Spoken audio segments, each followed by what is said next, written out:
এ হচ্ছে লক্ষ্মণ।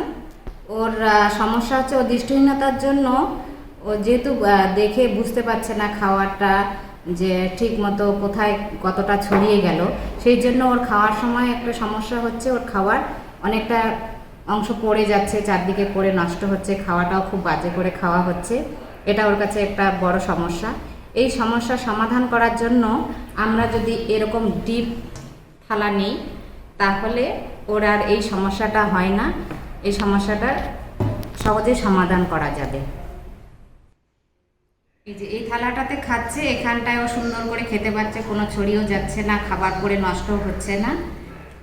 এটা খুব সহজে, এটা একটা ভালো সমাধান ওদের কাছে। ধন্যবাদ। Break Free Solutions, brought to you by Project Discovery, supported by Enable India and Google.